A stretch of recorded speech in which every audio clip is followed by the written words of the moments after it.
Welcome to Talking Heads on USA Global TV, starring the one and only wonderful Dr. Jacalyn.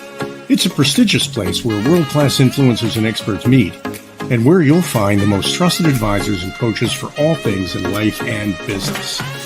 Visit usaglobaltv.com to sign up for our newsletter, get the value you need, and be first in line to learn about events and giveaways and other valuable content. Connect with us.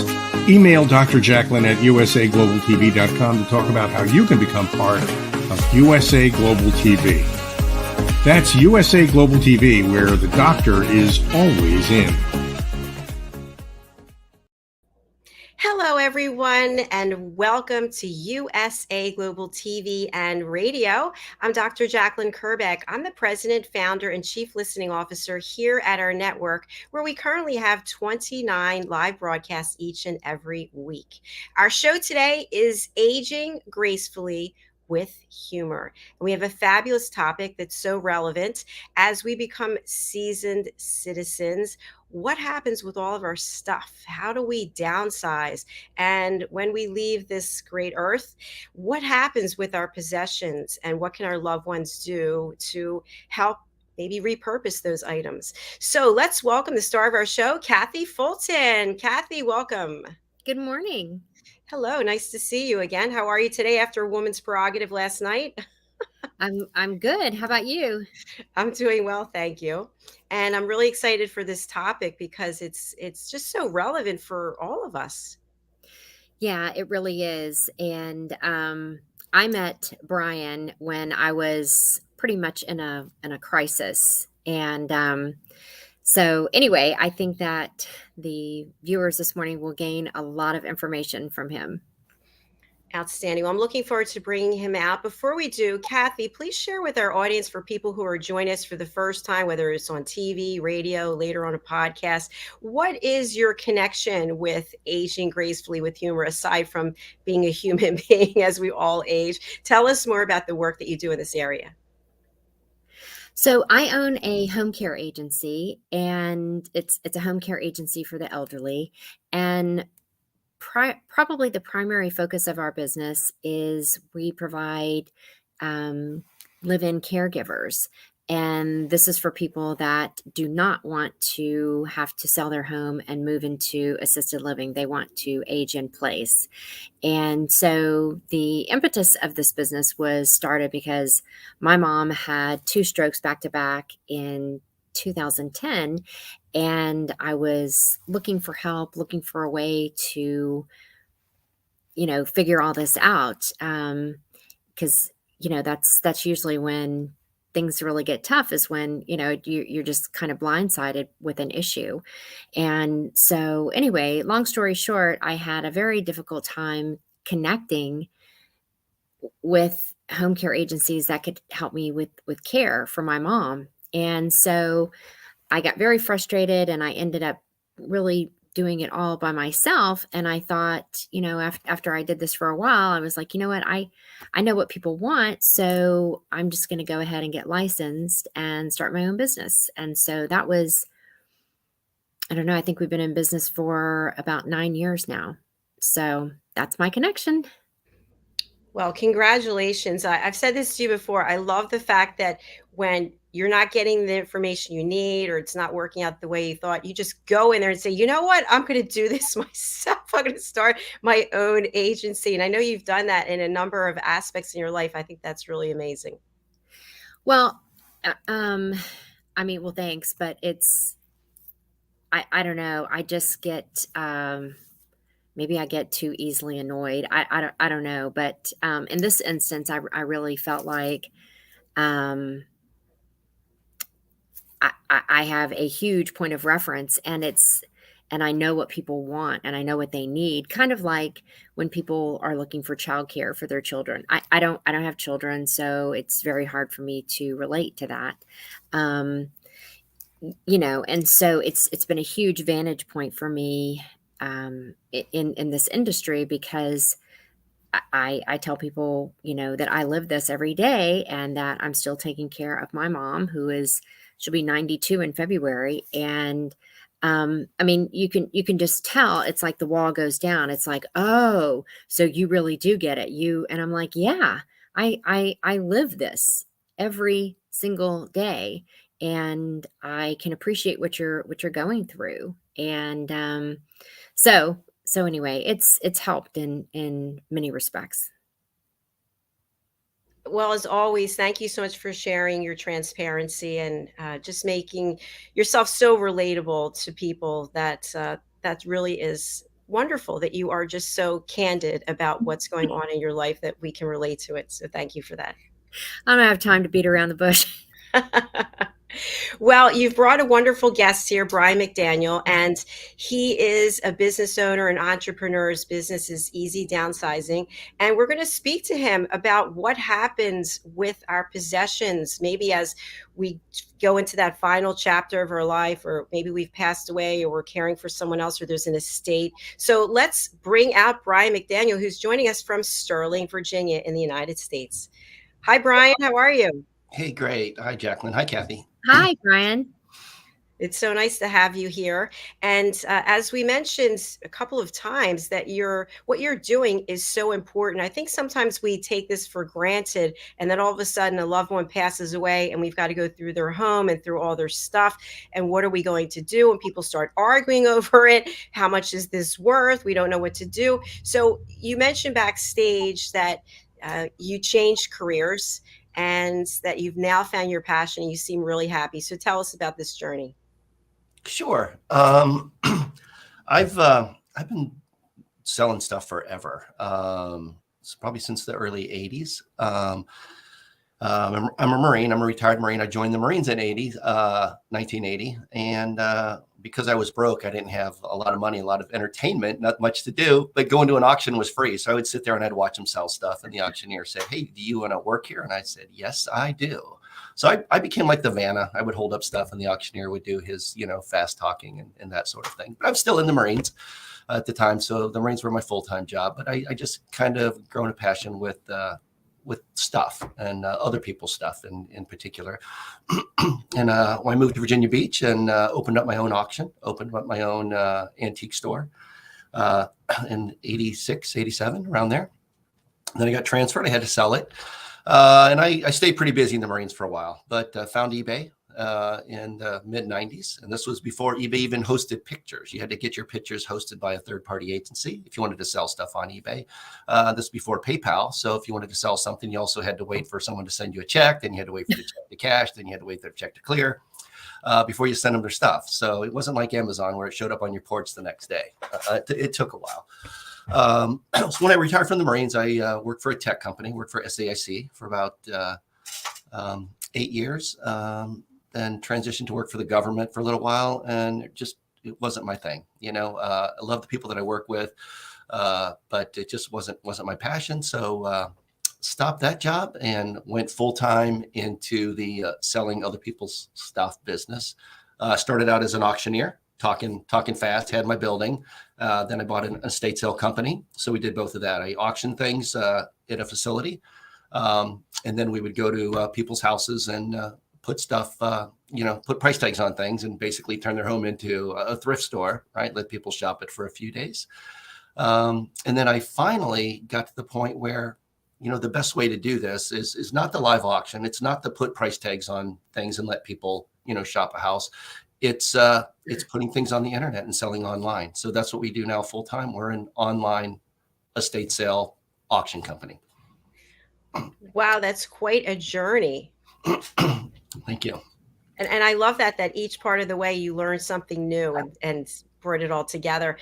At one point, I had a store on eBay. I was running 60 auctions a week. And I'm just thinking how daunting that was. So especially with what you're doing, all those pictures, how many pictures do you have to take of each item?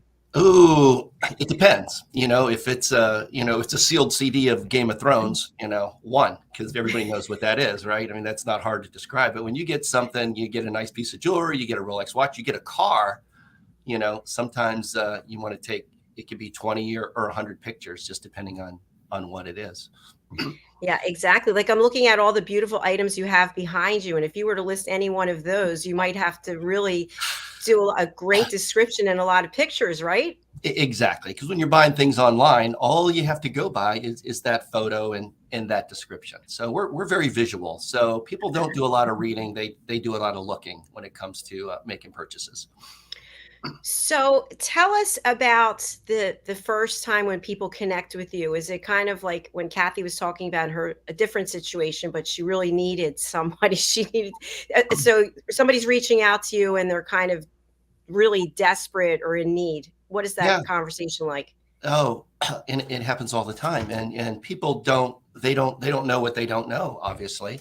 And it's usually like, hey, I think I need to have an estate sale. They don't even know if that's a good fit for them. And they say, I've never done this before. And they never have usually, maybe someone does that maybe once or twice in a lifetime.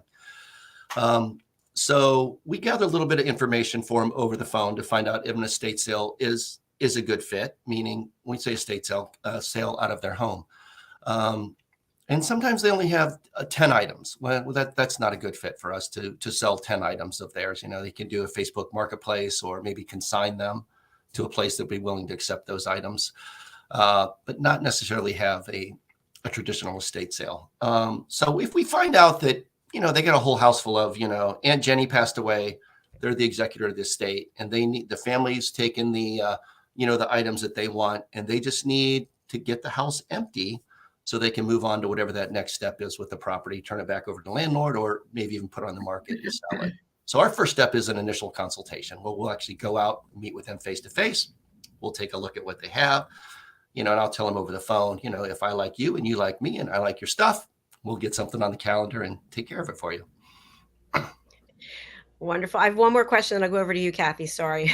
So my next question is, when you think about what would make or qualify as an estate, is it a certain value that you put on in terms of, maybe there's 6 items, but it's worth millions of dollars, or does it have to be a certain number of items? How do you define that? Well, for an estate sale, it's a combination of both, Jacalyn. It'd be a matter of what we'll say volume and value. So, if you're selling the Mona Lisa, which I've not had that opportunity yet, but I mean, that wouldn't really qualify as an estate sale, right? I mean, it's worth millions of dollars, but you wouldn't say, hey, we're going to have an estate sale. We have 1 item for sale, or even 2 or 3 or 5 or 50 doesn't make for a good estate sale oftentimes. Because if you're selling out of a home, people are going to come there. They're going to, shop, pick stuff up, even if it's online. So when we sell things online, what's kind of great about this process is we take a picture of everything in the house. And we don't do a lot of shipping. We ship maybe 1% of the items that we sell, but we have bidding all over the United States. So when we put it online and people buy a couch, for instance, they know they got to go there. They know they need to pick it up on a certain day.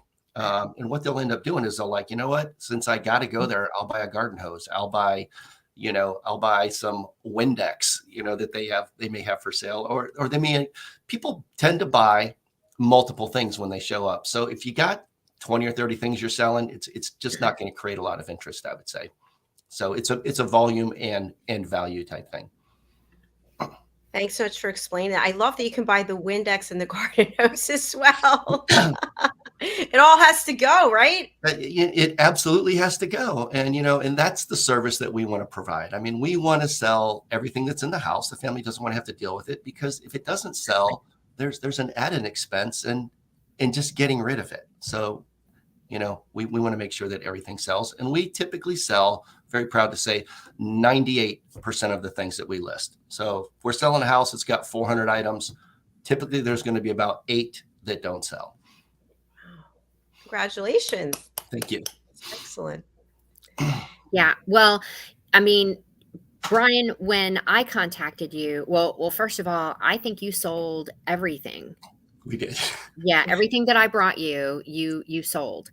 And so when I contacted Bryan, I mean, I didn't know where to start, because I was so overwhelmed with my set of circumstances, because I mean, my mom, we had packed everything, all of her stuff, and we were sending her to Texas. I mean, that's where she wanted to go.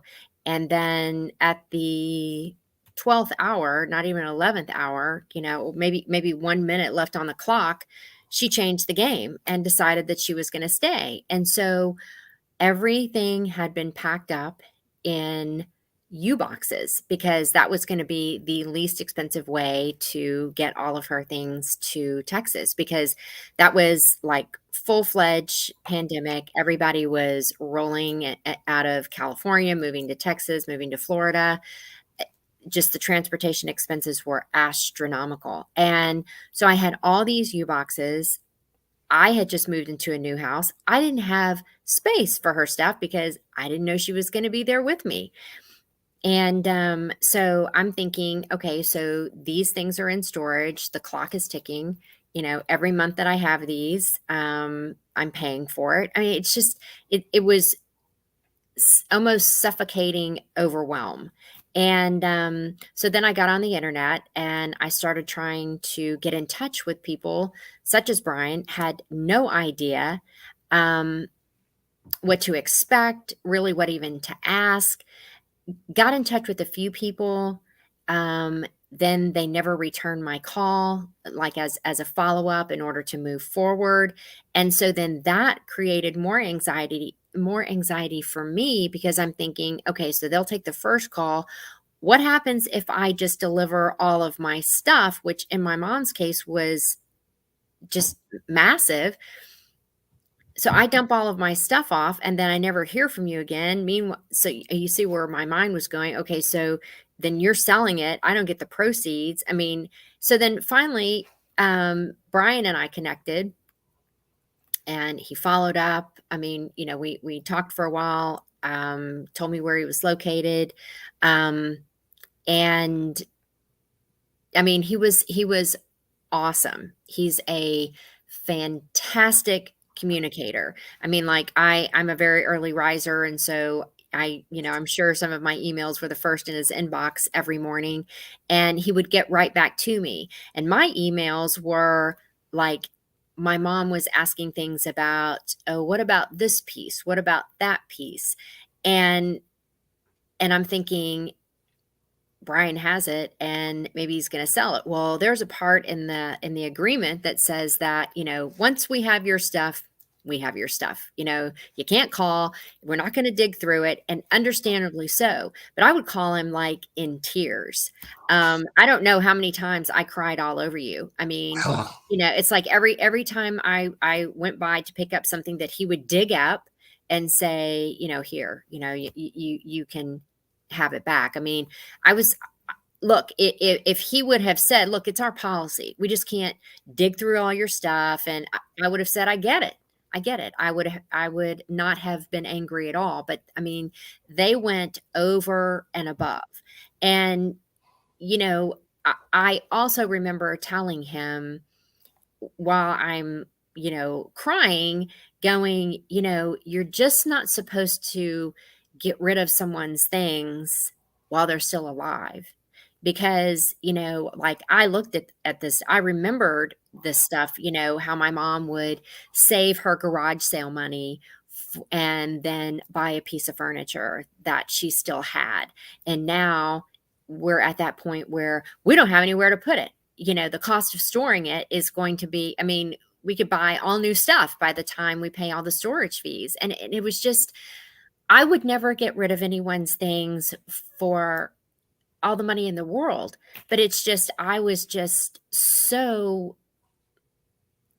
I couldn't turn left. I couldn't turn right. I mean, and any decision that I made was going to be unpopular. It was not going to be the right answer for anyone, particularly my mom. But I mean, she kept telling me, we have to get rid of this. The cost to keep this would be ridiculous. But I had legal documents drawn up on this because I didn't want her to whip her head around and go, I never said that. We never had that conversation. And I didn't agree to get rid of my things. I mean, I just, because I just, being in my position is a very precarious position. You're never right. I mean, you're fighting a losing battle 95% of the time. And so, you know, I'm just singing your praises, Bryan, because I mean, you're a great communicator. I felt very comfortable leaving all of things because I didn't know what you're going to do. I mean, I mean, really think about how vulnerable a person is. I mean, so and like I said, you dealt with an inordinate amount of stuff, and he processed everything beautifully. I mean, amazing job. And you have a lot of potential customers that call me all the time. One lady, it was a few weeks ago, and I was on vacation, and I was trying desperately not to take any phone calls, and I answered the phone, and so she said who she was, and she was going on and on and on. And I'm like, look, you cannot find anyone better. A, B, just sign with him today. He will do everything that he said he's going to do. And I'm like, I'm sorry, I just can't talk to you anymore because my husband's getting really angry with me because I promised that I just wasn't going to do this. And so I'm like, she really wanted to talk, but I'm like, you just need to go with him. You just need to go with him. So Bryan, it sounds like you're part-time therapist as well. He was with me.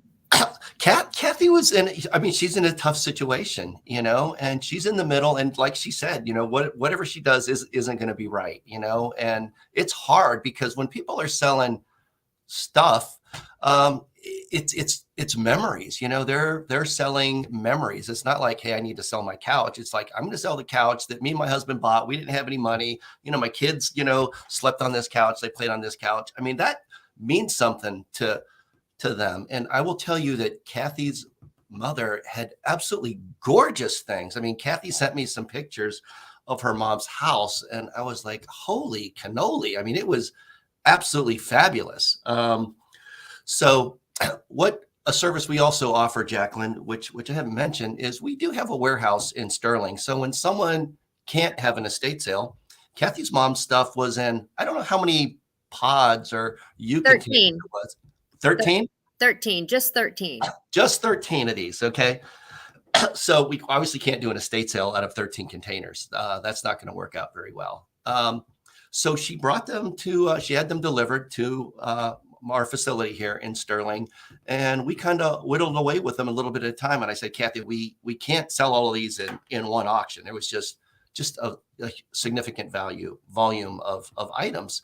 And when Cathy's talking about our policy about pulling things back, we're an online auction company. So what we'll do is we'll take pictures of things, we put it online, and what will happen often is people will bid on these things. It'll get up to like the last day, and the family will call and say, hey, that chair that's, up to $400 now, can we take that off the auction? And that's a tough decision for me to make. I want them to have the chair. I don't really care about the money that much. But there's also people who are participating in this auction and may not just be bidding on that chair. They might be bidding on 10 things. But when this chair all of a sudden disappears, they think the way that I think. And there's a lot of companies out there that are not totally above board. And what'll happen getting towards the end of the auction, they may think that, hey, this price isn't high enough for these people, so they're just going to not let me buy it now. So, which is not the case at all. So that's why we discourage people removing things. But I don't think, Cathy, there was one thing that we had like put on the auction that was like a current active auction item that you said, hey, can I get that back? So that wasn't a problem at all. She would say to me, hey, when you get to this, is it okay if I pick it up? And it's like, absolutely. It's your stuff. It's your mom's stuff. So you can absolutely have it back. Well, you made the very good point of what you just said about you're selling emotion. And I mean, you really sewed it up very nicely, because that's what I felt, because I mean, my mom had collected all this stuff since I was a kid. I mean, I remember, do you remember that it was this huge, she always called it a sideboard. I mean, it was massive. You remember it? I do. Yes. Yeah. She bought that when we lived in Houston, Texas, and I was 5 years old, I remember that being delivered. I remember going, oh my God. I mean, this thing is, but I mean, I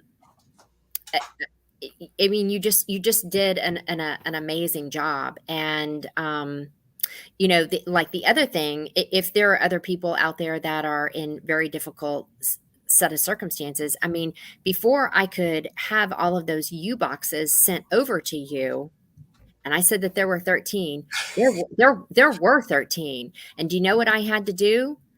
We had to sit at U-Haul. I had to sit with my mom, and I had to personally pull everything out of there and ask her, does it stay or does it go? You know, do you know how hard that, I mean, lifting all that stuff myself, There's I a lot. mean, oh my gosh, so I will stop, but I cannot sing your praises enough. I really can't. Why? Thanks. There was a situation we were in recently where the owner was actually, I don't want to say hospitalized, but certainly not available to kind of look through her stuff. And the family asked me, is there any way that she can see her stuff? And I said, what I'll do is, I said, we'll take pictures of everything. You give it to your mom and kind of let your mom kind of go through her, her iPad, whatever it is she uses. And if those, she wants those items, then we'll absolutely, not include them in the sale. Because again, I mean, she couldn't come, she couldn't look through her stuff. But the family, like you, Kathy, just wanted to make sure that, someone's not going to have seller's remorse, we'll say, they got rid of something that was very important to them. And a lot of times it's not the valuable items. Sometimes people just have, a figurine or a purse, or, a small piece of furniture that is important to them, which is like, it's not a valuable item, but it's valuable to them. And we see that all the time. And when I go into people's homes, sometimes they'll point out to me, like, this chair is like the most special chair in the whole wide world. Well, you know what? It might be a $5 chair, but I will tell you, when I list it on my auction site, it's going to sound like, it's Queen Elizabeth's throne. So when these people see that, they can see that, we listen to them, and, we want to make sure that their stuff gets, the recognition that it does. We're not going to over embellish it, and we're not going to, try to make it into something that it's not, but we're certainly going to give it the attention that they need. And they can have a Rolex watch that they don't care about, but this chair to them is important. And they just want to make sure when they see it on there for sale that, it gets correct billing. So we see that often. Wow, it's such an interesting discussion. Bryan, something that just popped into my head when you mentioned Rolex and also handbags. Do you have the ability to authenticate that something is actually the real deal? It's definitely a Rolex. It's definitely a Prada bag, for example. For the most part, Jacalyn. Now, if you ever watch Pawn Stars, they say, hey, we're going to call in our expert here, because I don't know everything. I'm an appraiser, and I've been doing this forever. And I will tell you, if you pick up a Louis Vuitton purse, a lot, if it's real, you can tell. If it's fake, sometimes there are some really good fakes out there. So, there are tools and there's online resources and stuff that we use. But I'm not the guy. I have some experts who I'll call in, baseball cards, for instance. I mean, I know enough about them to know that I don't know enough. So I don't want to make that, $1 million mistake or something. So we'll call in the people. And what's great about our process, Jacalyn, is when we go into a house, we take a picture of everything in their home. Everything. And when I say, we will sell a half bottle of Windex, which is, sounds comical, but it's the truth. We'll put it with some other cleaning supplies and we're going to sell that. So the only things we're not going to sell are things that are illegal to sell, things that may be offensive. We don't want to offend anybody, and things that maybe we say embarrassing. So those are the things we're not going to put on the site to sell. And what's great about this is because it's on the internet, everybody is out there shopping. And if they type in Louis Vuitton purse, for instance, you can find it on our site. And the people that are shopping these things, they kind of know more about it than I do. And they establish what they think that value is going to be. So like a figurine behind me here, which may not be, great, or maybe it could be, but the people online tend to know what it is more than me. If I take a Mickey Mantle baseball card and I put it on there, the people that are actually bidding on it, that are looking for it, they're going to establish what that price is, and they're going to understand exactly what it is. So what I like about our process better than a traditional estate sale is the people that are selling stuff in an estate sale who are, I give them a lot of credit. They're all very educated. For the most part, they're all very experienced, but they don't know everything. And I love to go to estate sales and play, I'll bet you I know more than you do, because I will go in there and I have bought things for $1 that I've sold on eBay for $600 or $700 just because they don't know what they're selling. And it happens all the time.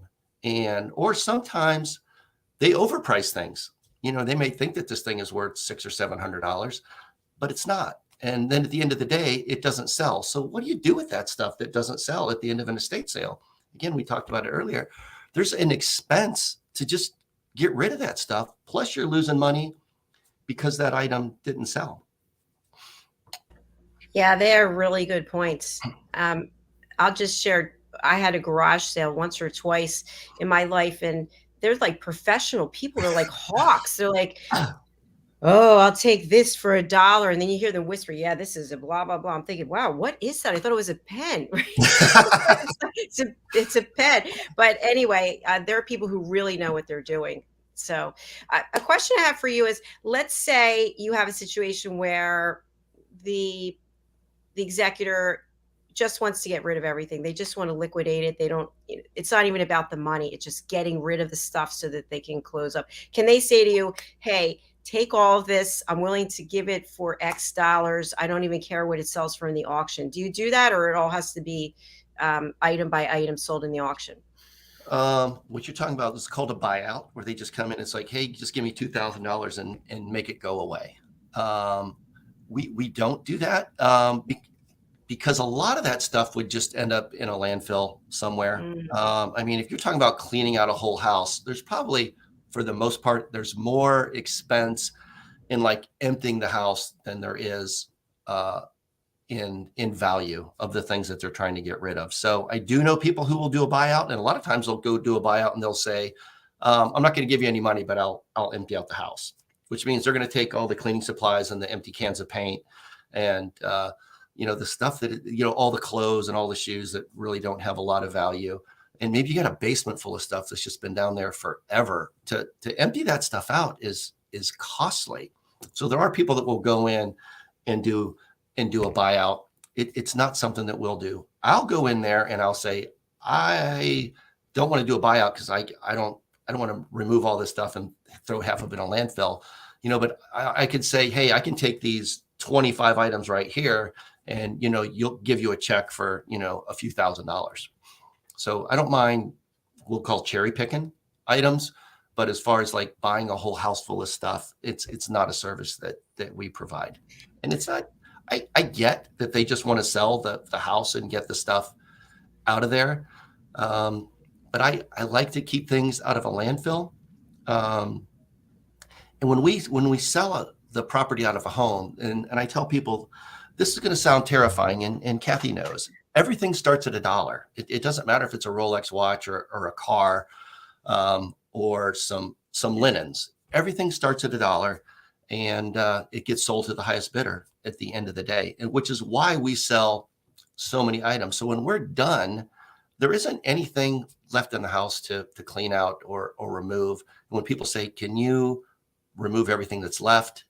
I said, there's not going to be a lot left. And it's a service that we provide, meaning I will call, the 123 junk people or whoever it may be and arrange for them to come and get what's left. But that's not something that we provide. And honestly, the last few times that they've asked us, I had to cancel them because there wasn't enough stuff to justify them coming out and taking what was left. It just all got sold. Because again, everything starts at $1. So it all goes away at the end.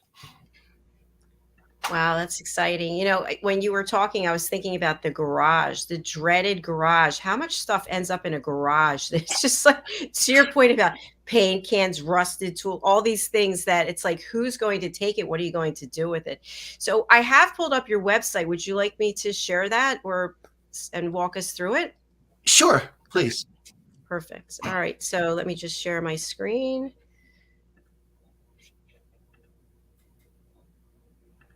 All right, so I'm over here on the website. Tell me where I should go. All right, so this is what we say is our marketing site. So if someone's looking to find us, they're going to come here and it's going to say, I want to do a sale. So this kind of gives us some information. And what I do on here, Jacalyn, is if you click on tips and facts, I mean, these are great questions. And I put them on there for people to ask estate sale companies when they're considering hiring an estate sale company, because you know, as a professional yourself, you've probably been asked the question, what question should I ask you that I haven't already asked you, right? Because people don't even know the questions to ask. So I put these tips on here for people who are considering hiring an estate sale company. You know, shop around is one. You know, don't go with the first person you talk to unless they're referred to by Kathy, because she knows what she's talking about, right?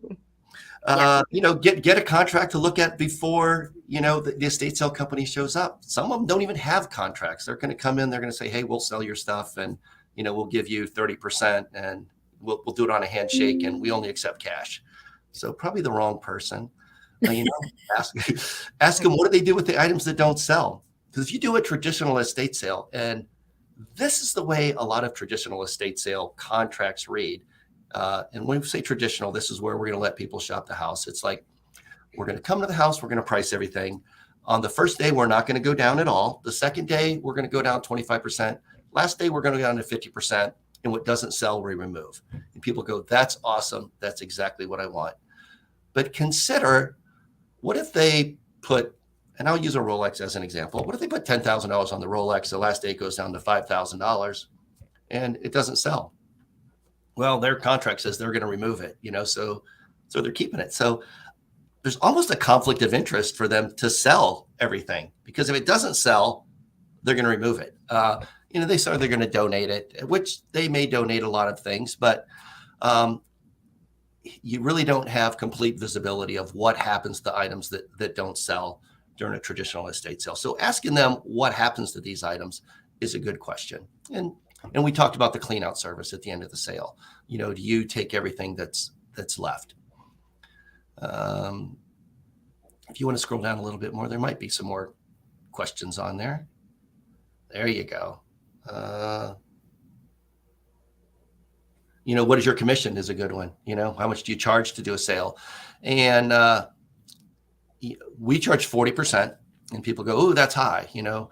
And I said, it is. And, you know, there's companies that will do it for less, and I can give you their name, but it doesn't mean that they're going to end up with more money at the end of the day. And, you know, Mark Cuban, who, you know, he's on Shark Tank, he's often said to people, would you rather have, you know, 70% of a grape or 60% of a watermelon? You know? So it's the commission is not always, shouldn't be the deciding factor there. It's like, how much is going to end up in their pocket at the end of the day, right? Which is important. Go ahead, Kathy. Can I make a point? Yeah. Please. You know, I mean, I remember looking at that and thinking, okay, so at face value, that's a high number. But then as you get into it, and, you know, I'm sitting there weighing, okay, what's important to me? Okay. So then, first of all, I began to see the enormous amount of work that I was delving into. And then, you know, my next thought was, this is everything that his people are going to have to do, which was, you know, an enormous job in itself. And so, you know, right there, I was like, it's fine. It's fine. Just because I knew what your people were going to have to go through, and you were going to have to go through. But another, I mean, a huge, huge part of all of this for me was that I trusted you. And so I was willing to pay somebody that I trusted. And that's what it got down for me, because this was such an emotional sell. Those things, like I think that I told you, I said this furniture is not my style. It's not my thing. But for her, I'm getting rid of years of things that she saved for and wanted. And also, to people that are listening and watching right now, anybody such as myself, I got out of college. I tried to start saving my money. You begin to acquire things. And, I mean, all my life, I haven't been able to just, okay, I'm moving into a new place, I'm just going to strike a check and get everything new. I mean, if that's your point of reference, that's great. And more power to you. But I think there's more people such as myself that had to learn the art of saving. And you really appreciate things, I think, more if you have to go through a little bit of pain to get through them, a little bit of pain and sacrifice. And so I just know myself how I feel about my own things. And like I've said, 20 times now, watching my mom, as I grew up, acquire her things, to this day, I feel like I've been kicked in the gut anytime that I think about it. But back to, the price point, if I was willing, hands down, to pay for the trust. And I'll shut up and you can go on now. Thanks for your kind words, Kathy. And when Kathy says pay for it, it was like she didn't have to reach in her pocket. She didn't have to write me a check. Right. We wrote her a check. It was just Sorry. the commission. No, that's okay. I just wanted to clarify that. Yeah. And we don't have to go down all these questions, but the tips are there if people want to, find out what they need to do, because they've never done it before. And like I said, people approach me and they say, I've never done this before. And I get it. Doing it once in a lifetime is too many. It's too much. Bryan, you provide us with a lot of really great information today. We're actually at the end of our show, but for people who would like to reach out, they want to contact you and they can't read the banner, what's the best way to reach out, and who would you like to contact you? Info@easydownsizing.com is our email address, and that's the easiest way to contact us. There's a number there. You can call us on the telephone number. It's also a textable number. So email address is the best way. And anybody who's in a position that Kathy may have been in, where you have a loved one's assets that you need to transparently sell. When I say transparently, when we put it online, you see a picture of it, a description, and you get to see exactly what it sold for. So that's why I like this process as well. Or people who are just downsizing. Sometimes people are, they're willing to go south, and, they're not taking all their stuff with them. They bought a condo in Florida. It's already furnished. So family's taking the things they want, and they just don't know what to do to get rid of the things that are remaining. Those are great referrals for us as well. Fantastic. Thank you so much. I really appreciate it. And for anyone who's watching, please do reach out to Bryan. Kathy just gave great testimonial about what it's like to work with him. So you're hearing it live here, that he is the real deal, very trustworthy and very authentic and genuine. So thank you, Bryan, for being here today. Thank you. Thanks for inviting me. Thank you, Bryan, so much. Bryan. Take care. All right. Take care, guys. Bye. Bye. Thank you so much, Kathy, for sharing your story, and again, for just being so transparent. How can people reach out to you, and who would you like to contact you? Well, again, anyone that needs perhaps a live-in caregiver for their loved one, feel free to reach out, 703-402-1172. And if anyone needs to talk with me any further about the prospects of working with Bryan and Easy Downsizing, please don't hesitate. But I can save you some time. He's fantastic, great communicator. You will never feel weird about the entire process. All right. Thank you so much, Kathy. I look forward to seeing you very shortly on our next show, What's Trending. See you there. See you. Bye.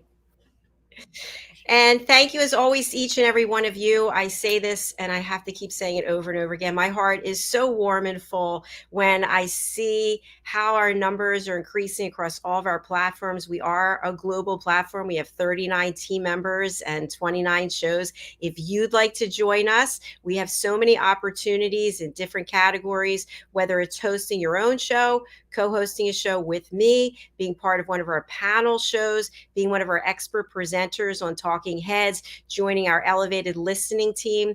And maybe you have a great idea that I haven't thought of so far. So please do reach out to me. You can find me on either one of my websites, which are usaglobaltv.com and also drjacalyn.com. Coming very soon, I've been working on it behind the scenes, our new magazine website, which is the Global postmagazine.com, where we'll feature our guests such as Bryan, and we'll feature you maybe when you're here on our show. And also our new website that's coming, that's going to showcase all of our elevated listeners, people who have become certified in the power of listening. And that website is theelevatedlisteners.com. Coming soon. There's only one of me and I'm getting to all of it. So I'm super excited as we continue to grow. So thank you again. Please go to our YouTube channel, which is usaglobaltv.com, and subscribe. We'd love to have you. Follow us and also give us your feedback and join us as a guest. Thanks again. We'll be back in less than 15 minutes.